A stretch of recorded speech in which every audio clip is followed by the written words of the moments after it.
June 6కి cockroach Janata party అని ఏదో వ్యంగ్యంగా స్టార్ట్ చేసి సోషల్ మీడియాను వాడుకున్న ఈ కాక్రోచ్ జనతా పార్టీ ఖచ్చితంగా రాజకీయాల్లో రాణిస్తుందని అనుకుంటున్నారా?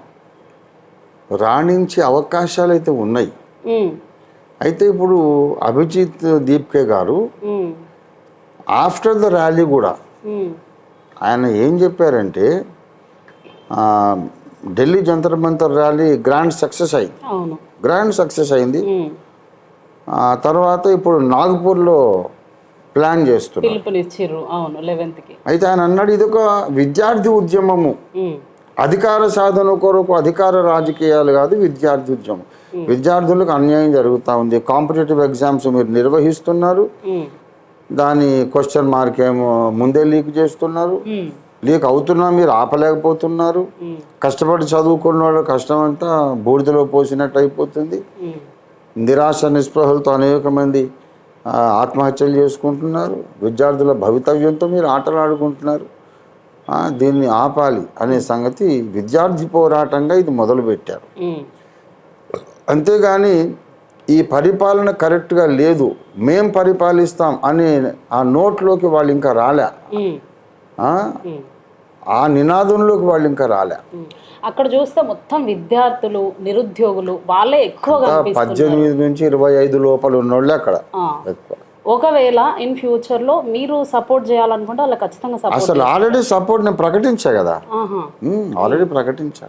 అయితే కొంతమంది అంటున్నారు సార్ వీళ్ళ వెనుక పాకిస్తానీయులు ఉన్నారు. అంత ఒట్టిదమ్మా, అంత ఒట్టి. అంటే బీజేపీని కేంద్రం నుండి దింపడానికే వీళ్ళని వాడుకుంటున్నారు అని కూడా కొంతమంది అంటున్నారు. చాలా తప్పు, చాలా తప్పు. మరి వాళ్ళ మెయిన్ డిమాండ్ అదే పెట్టిరు కదా, బీజేపీలో ఇప్పుడు కేంద్ర విద్యాశాఖ మంత్రి రిజైన్ చేయాలని. ఆయన బీజేపీ ప్రభుత్వమే కూలిపోవాలని లేదు, విద్యాశాఖ మంత్రి దీనికి బాధ్యత వహించాలి. ఒకప్పుడు రైల్వే శాఖ మంత్రిగా లాల్ బహదూర్ శాస్త్రి ఉన్నప్పుడు ఒక రైల్వే యాక్సిడెంట్ అయితే ఆయన రిజైన్ చేశాడు. అలాంటి ఒక సంస్కారం ఉన్నటువంటి దేశం మనది. నా డిపార్ట్మెంట్లో ఒక ల్యాబ్స్ జరిగింది, నేనే ఆ డిపార్ట్మెంట్కు నేను పెద్ద దిక్కు, పెద్ద తలకాయ, నేను తండ్రిలో అంటుండే.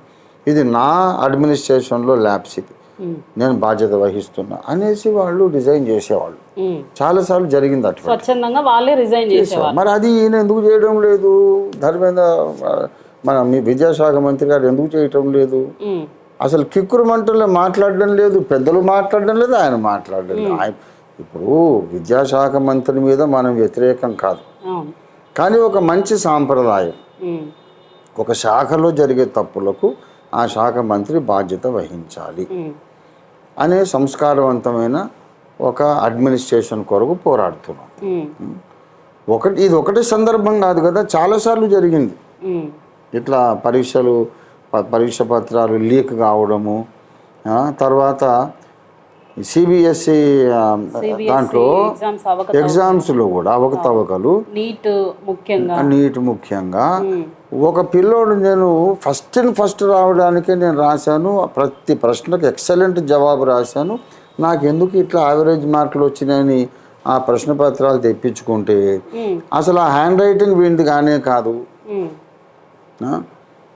నేను రాసిన ఫస్ట్ పేజీ మాత్రమే నా పేరు, నా రోల్ నెంబర్ అది ఉన్నది, హాల్ టికెట్ నెంబర్, లోపలంతా వేరేదేదో గజిబిజి హ్యాండ్ రైటింగ్ ఉన్నది.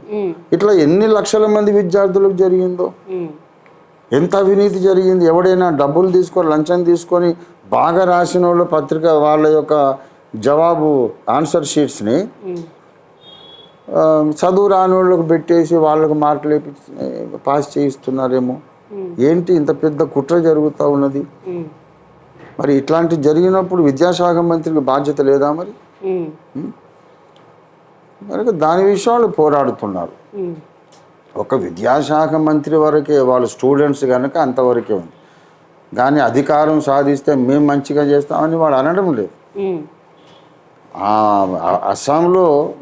అస్సాం గణ పరిషత్ ఏదైతే ఉన్నదో వాళ్ళు ఇట్లాంటి విద్యార్థులు, యూనివర్సిటీ గ్రాడ్యుయేట్స్ విద్యార్థులే వాళ్ళు అస్సాం ప్రభుత్వాన్ని కూలదోసి అస్సాం ప్రభుత్వాన్ని స్థాపించారు అప్పట్లో.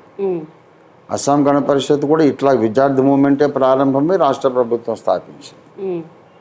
మరి అభిజిత్ దీప్కే గారు భవిష్యత్తులో అలాంటి స్టెప్ తీసుకుంటారేమో, వాళ్ళ డిమాండ్స్ న్యాయమైనవిగా ఉన్నంత వరకు వాళ్ళు ఏం చేసినా ఇండియా ప్రజాబంధు పార్టీ, రాష్ట్రీయ మసీహీ పరిషత్ వాళ్ళకు తప్పకుండా సపోర్ట్ ఇస్తుంది.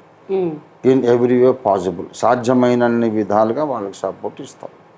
ముందు మారల్ సపోర్ట్ ఇస్తాం. ఇంకా ఇవ్వడానికి మా దగ్గర డబ్బులు అయితే లేవు, కానీ వాళ్ళు పక్కన నిలబడతాం తప్పకుండా.